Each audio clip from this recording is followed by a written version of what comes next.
Hello,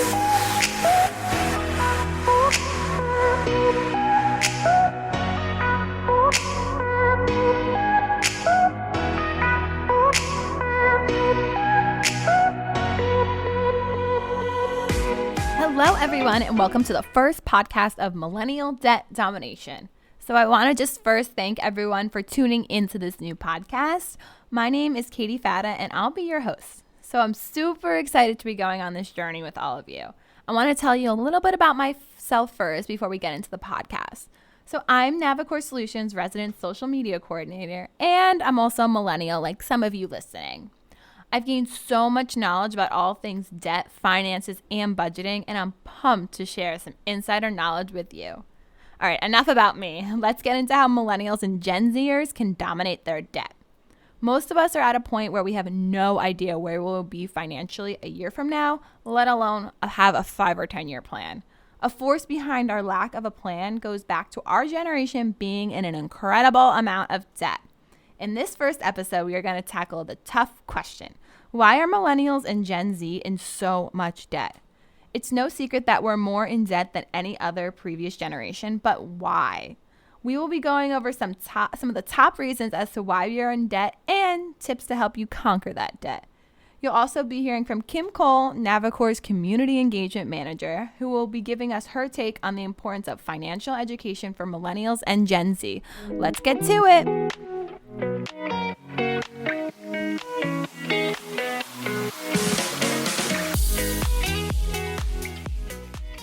The first, and some might say the most obvious reason we're drowning in debt is because of our inevitable student loans. When doing research about student loans, I found some jarring statistics that left me with my mouth open, so I'm going to share them with you guys. So did you know a whopping 44.7 million Americans have student loan debt? That's 1 in 5 adults for all you math people out there. If you're listening to this podcast, you might be one of those adults who are riding the struggle bus when it comes to the repayment of student loans. So 70% of young U.S. students have to take out student loans to pay for their college education. The rate of growth of student loan debt keeps increasing over the years. So if we go back 10 years to 2009, the amount of student loan debt was at $0.65 trillion. Yes, that's trillion like with a T.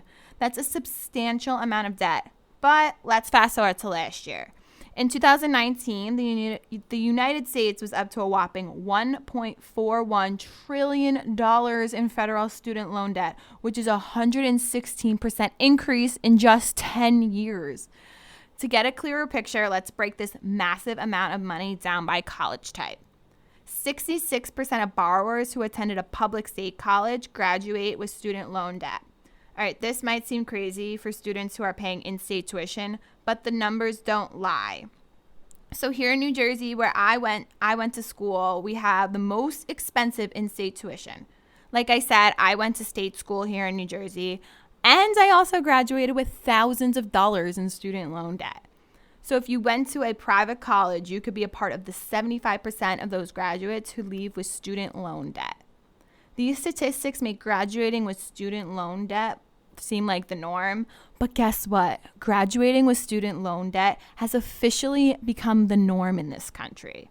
If you're like most people, you'll be paying off your student loans for a minimum of 10 years, which can be a terrifying thought. The average monthly student loan payment is, get this, $393. That's almost $400. And it's a huge chunk of our paychecks just going towards our loans, and that's only paying the minimum. Is it even possible to pay off your loans early?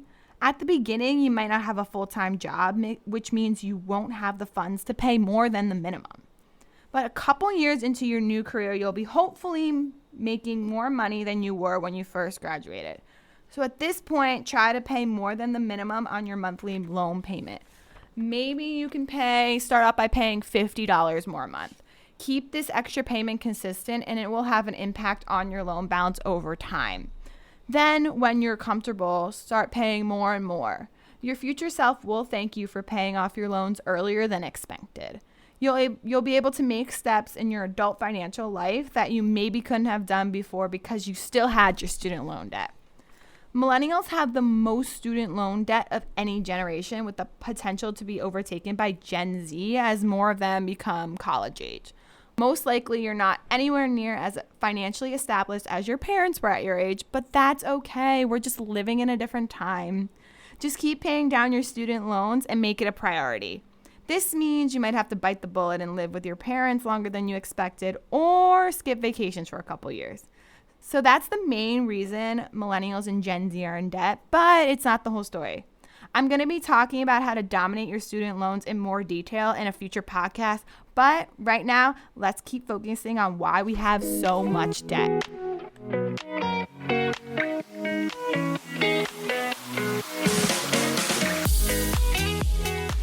Up next, we're going to talk about poor credit usage and why that's putting millennials and Gen Zers into debt.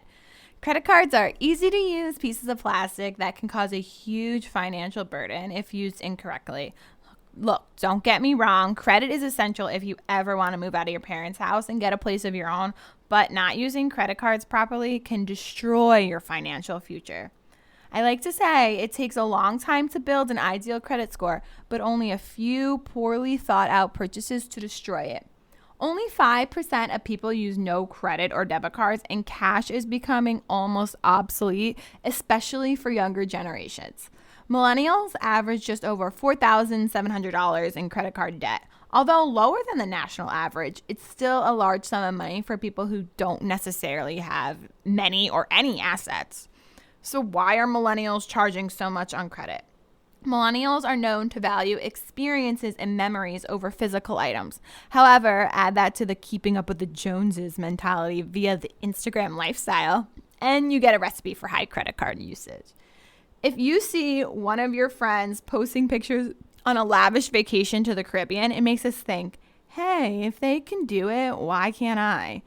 I know the first thing that comes to my head when I see someone I know funding a lavish vacation is, how the heck are they affording this? Especially if I know they have their own student loans to dominate. I either think their parents are way more generous than mine, or they are just charging these trips to their credit cards. But what happens when they need to pay them off? I'm definitely guilty of seeing someone's vacation on Instagram and wishing that was me. But I do feel better when I think about how I am able to pay my credit card off in full every month and not accumulate a massive debt. I'm super proud of myself for this, by the way. This leads me to another reason why we are in credit card debt. Many of the under 35 set are not paying off their credit card balance at the end of the month, or they're just paying the minimum. Nearly half of Americans have been carrying a credit card balance for more than 2 years. When you don't pay off your credit card balance in full at the end of the month, you're creating a bad habit that is extremely hard to break. Not making payments in full and carrying a balance from month to month can add up due to high interest rates. Not only will you now have to pay interest on your credit card bill, you can also be charged late fees for not paying on time. Interest rates and late fees can be avoided by making sure you pay your credit card bill in full every month. If you find yourself in the same struggle every month of not being able to pay off what you charge, you need to reevaluate your spending habits. A great rule of thumb is to only charge what you know you can pay off at the end of the month. It's super important to keep track of what you're charging on your credit card and don't go over the limit. A motivating reason to keep on top of your credit card and make sure you are paying in full every month is your credit score. Many of our parents advise us to open a credit card so we can start building credit. Credit is important if we ever want to buy our own car, or more importantly, like I've said a couple times in this podcast, move out of our parents' house. If your credit score is poor, you won't be able to do either of these things. The lower your balance on your credit card is, the better your credit score will be. Actively making payments and keeping a low or no revolving balance will result in a high credit score. This shows that you consistently manage your debt well. I'll be doing a far more in-depth episode on credit scores in the future, but for now, just know that credit card debt is the second highest contributor to the millennial and Gen Z debt. Credit cards are so easy to access nowadays. At least once a week, I'm getting something in the mail from a bank or a credit card company telling me that I've been approved for a credit card. If I actually acted on all these proposals and opened multiple credit cards, I would be in way over my head and I would be drowning in debt. When you first start out, only open one credit card to start with. Only open another one if you feel it's absolutely necessary and you're confident you can keep track of both cards and carry over no debt from month to month. Although your life might seem lame on Instagram, your financial life won't be lame because you won't be in debt. Is that credit card bill really worth us that spontaneous weekend in Vegas? Wait, don't answer that.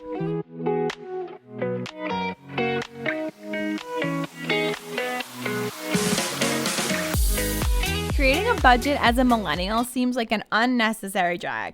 If you're a younger millennial or you belong to Generation Z, you most likely don't have any assets. So I fall into the category of being a younger millennial, and I'm not going to lie, I didn't believe I needed a budget either. The truth is, everyone needs a budget. Without a budget, your financial life will have no structure. So we need to stop avoiding opening our bank account apps because we are scared to see our frivolous spending adding up. I'm guilty of this. And start seeing which bills are actually about to be due. So it wasn't mandatory for us to take a finance class in high school or even college. Although, here's a side note, New Jersey now has required financial education in both high school and middle school, which is awesome. Anyway, unless you elected to take a finance class, which I most certainly did not, you might have limited financial knowledge. Lack of financial literacy ultimately leads to the lack of budgeting and general financial ill health for younger generations. It's just assumed that financial savvy is something you pick up along the way or actively pursue. Okay, here's a newsflash. We didn't take the time out of our lives to find financial nirvana in our spare time. So it's okay if you've never done a deep dive into your finances before, because if you're listening to this podcast, you're already one step ahead of the game. Today's guest is Kim Cole, who's the Community Engagement Manager here at Navicore Solutions. Hi, Kim. Thanks for being here today. So how are you? I'm doing well, Katie. Thank you so much for having me. Yes, thanks for being here. So I have some questions I want to ask you to help delve into why millennials and Generation Z are in so much debt, specifically what's going on in early financial education. So to start, can you tell us about the changes in financial education and the impact you expect that to have on the future generations? Absolutely. As it stands right now, only 20 states require financial education in their curriculum for graduation. So that is, at this point, less than half the country with that as a requirement, which is a little frightening. Yeah, and, definitely. Because unfortunately, a lot of people are not going to be able to get financial education in kind of that traditional classroom setting. But on the plus side, we are starting to see some states require financial literacy in the middle schools. Yeah. Which is very exciting because, of course, the earlier we can get this to the kids, the more productive it's going to be. Yeah, start them young. Absolutely. Start them learning young. Exactly. So with the expansion of financial literacy in schools, where do you see the future of financial literacy going? Like, what do you think is next for the financial literacy movement? What I see more than anything is the role that technology is playing in financial literacy. It's no longer about just kind of sitting around and reading a book. We have some amazing apps that are out there and computer programs to learn from. We're just kind of seeing a whole different approach. Some of the very cool things that we're seeing is a gaming approach. Yeah. So there are kids that are learning by playing, which is always a benefit. Right. So, we're seeing that kind of that technological aspect playing a heavy role, but it also gives people the opportunity, particularly young adults and students, to not just be in the classroom. They can take this home with them. They can do it on their PC. They can do it on their cell phones. So it's pretty cool. Yeah, because you want to keep the kids engaged or they won't be interested. Oh, in doing anything. We've tried very hard to make personal finance sexy. Yeah, right. And exciting. And, it's been a tough road, but I really do think that through technology, we're starting to really get there. Yeah, because it's not like the most interesting topic. No offense. No, not interesting, but it's but kind it's of necessary. It isn't. It's kind of funny that you say that because that's, of course, always been one of the challenges, but our kids are graduating from high school learning the radius of a circle. And I can honestly tell you, in my entire adult life, I've never had to find the radius of a circle. Not either. But we're not teaching our kids about compound interest. We're not teaching them how not to overdraw a bank account. Right. All of these life skills that are so critical. No, even check writing. Yes. I didn't even know how to write a check. I had to Google it when I was in college doing rent. Yes. Isn't that crazy? I know it. And, as we continue to move forward in personal finance in general, like you said, checks, we've got to stay focused on what's new, what's fresh, what's coming up. I remember teaching a class and I said to the kids, well, when you use your Mac card, and they all looked at me like I was crazy. Yeah, right? And I'm like, well, I don't get it. And I realized, oh, wait. Your ATM card, right? Things change and diversify in personal finance. So that, like I said, technology is really the way to go. I know. And early in this podcast, I was saying how cash is almost obsolete, and I just talked about checks. I mean, those must be like, I can't, like, everything is just so technology based or the plastic based. And, millennials and Gen Zers can relate more to something technologically based. So that makes me think about it. There can be something technologically based geared more towards Gen Z that can potentially help them in the future with something like their student loans. So although some of Generation Z, they're far away from college, it doesn't hurt to implement that education for the younger Gen Zers. So speaking of student loan, what's your take on the student loan crisis affecting millennials and the older Generation Zers?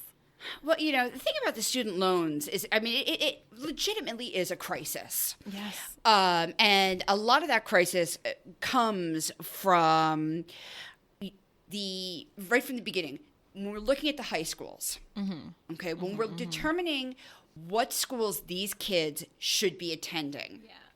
Are we looking at their major and making a determination about how much debt they're accumulating versus how much they're going to make when they graduate? Or are we looking at the fact that they have a Division I football team and that's a whole lot of fun? So we've really got to refocus the priorities of the students and the amount of student loan debt that they are amassing.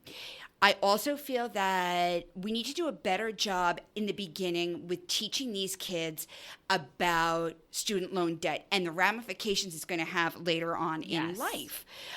We've talked about in the past, you and I, about how the student loan debt impacts generations staying home longer. Yes. So, perhaps at 18, if somebody would have said to me, gee, Kim, you can go to this school and pay off your debt sooner, or you can go to this school and then live with your parents for the next 15 years. Yeah. It would have changed my focus just a little bit. Right? We're also seeing an alarming trend. And that is where kids are going to college and perhaps they're not mature enough yet. Perhaps it's not what they really want to do. And unfortunately, they're not finishing. So they're dropping out of college with debt. When you drop out, that debt still stays with you. Right. So the challenge now becomes they've left school. They are now working in a job where they're not making the kind of money they would with a college degree, yet they have substantial amount of debt and they're just not able to pay it. Yeah, and that's a great point because there's not a lot of talk about other options for high school students. Like, it's basically like college or bust. Yes. Like, even when I was going to go to going to college, it seemed like that was the only option. You have to go somewhere. Many high schools look at it as almost like a pride thing if 100% of their senior class goes to college. And the one thing that I don't see is, let me take a look at that list 3 years from now and see how many kids are either at the school they started in, or actually going to graduate. We have wonderful vocational programs in this country that students that are not ready or have no desire for college should absolutely be taking advantage of. And some of those careers can be extremely well paid. I know. Talk about it. I mean, that being said, there are still kids out there, like you said, who find a different path, but they don't take out loans. Like people who go to vocational schools, but they're still facing a massive amount of debts in other ways. So do you think there's another major reason why millennials and Gen Zers are in debt besides student loans, credit cards, and lack of financial education and budgeting? Absolutely. So, I have a few reasons. My first one is that it is just very expensive to be an adult. Rent is ridiculous. It absolutely amazes me that when I talk to some of my clients, their one bedroom rent is more than the mortgage on my home. So rents are ridiculously high. Cost of living in general is high. Transportation costs are high. The average new car is over $30,000. Average used car, $20,000. This is crazy. And that, for someone coming out of school, they may only be making $30,000 to $40,000. And if they need a new car, that could be a real potential problem. The other thing that I see is something that fortunately I didn't have to grow up with. And that is social media. Yes. When keeping up with the Joneses in my day meant the Joneses got a new car and you could see it in their driveway. Now between Instagram and Facebook and everything else, you are seeing what people are eating, where they're going, what vacation they're taking. And as a result, it makes us all want to be that. Yes. And for a generation that is so driven by experience, being able to see everyone's experiences, of course, makes them want to rise to that level and do the same. Yeah, I talked about that exact topic almost earlier in this podcast where I said, like, if I see something on Instagram, someone's away, I'm like, I want to do that. Absolutely. But it's not fair. But then I said earlier in this podcast, but I feel better that I'm able to pay off my credit card at the end of the month, unlike these people. But it's definitely like an Instagram lifestyle is a lifestyle. I can't believe it. It absolutely is. And it's sick. But people made a living out of being influencers. I know. You can do that somehow. Yes. I don't know. But so I think just to summarize, life is expensive with all these influences and, millennials and Gen Zers are just getting the brunt of this expense, unfortunately. So I just want to segue really fast because I want to talk about the NJ Coalition for Financial Literacy. So that's the New Jersey chapter of the National Jumpstart. So I know you're a chairwoman for the coalition. Can you tell us a little more about Jumpstart and what it's like to be a chairwoman for the organization? Absolutely. So Jumpstart is a national organization based out of D.C. that has chapters in all the states. And their goal is to bring financial education into every classroom from kindergarten to 12th grade. Okay. And it really is. It's quite effective, and they have wonderful support as well as great materials on their website. With New Jersey being my chapter, we're very excited because while I've been involved, we've seen financial literacy become a requirement for high school and middle school. Yes. So as the chairwoman and being passionate about financial literacy, it really does give us an opportunity to kind of walk the walk and talk the talk. At our level, though, what we've done is we've moved beyond K through 12, and we do what we call cradle to grave. Okay. So we believe in financial education for everyone.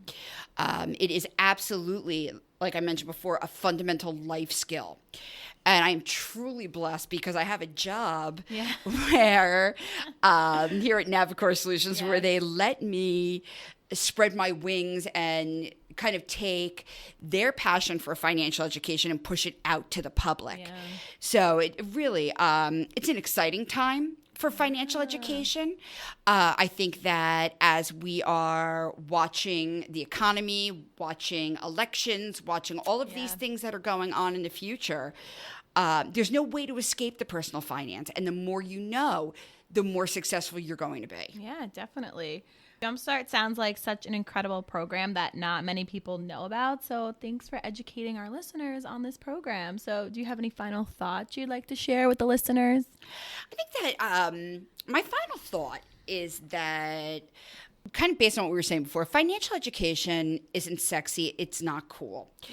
But neither is $75,000 in credit card debt and a foreclosure. So, what I like to press on people is that when you are financially free and healthy, it affects every aspect of your life. Okay. Myself as a parent, if, I'm able to share with my children our strengths and weaknesses when it comes to personal finance, I'm able to walk into a car dealership and not be afraid that I'm not going to be approved. We're able to take advantage of some of the lower interest rates that are being seen right now. So being financially healthy really can be the key to a lot of happiness. Okay. Yeah, definitely. So I think you provided some great information for our listeners today and great insights. So I'm so glad to have you here. Thank you for being here again. Oh, and thank you so much for having me. We're definitely going to have you back on the podcast in the future. Oh, I would love that. Okay. All right. Well, thanks again.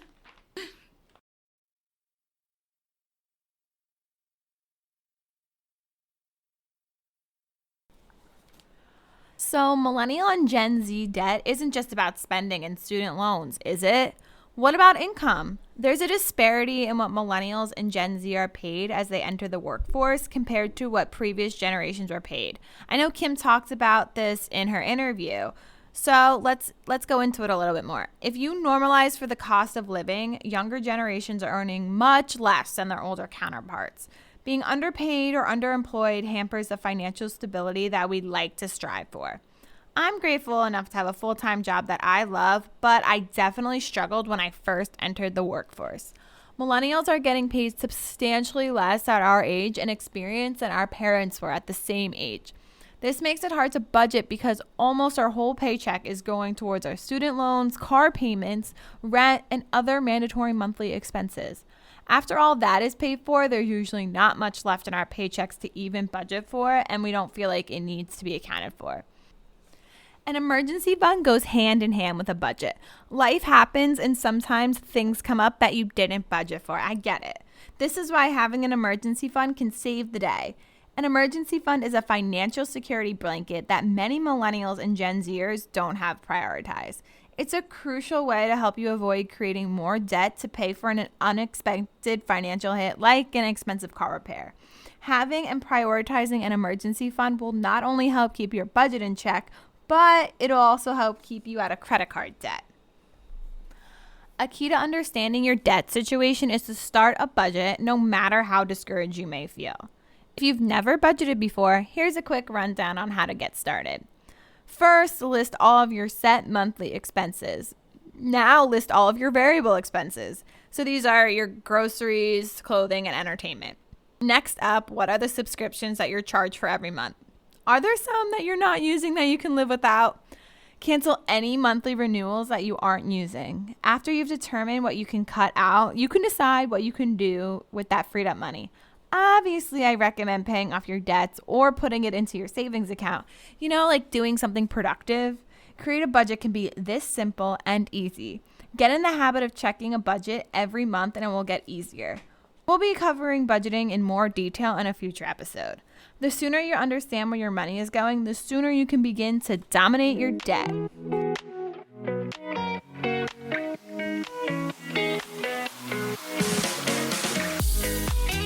That's it for the first episode of Millennial Debt Domination. Thanks for tuning in. Now, I hope that you have a better understanding of why 18 to 35-year-olds are in debt. I also want to thank Kim Cole for her insights on financial education. Our next episode is also currently up and ready to be downloaded, so go ahead and listen to that one. Make sure you subscribe to our podcast wherever you get your podcast and rate and review us on iTunes. 5 stars, please, and thank you.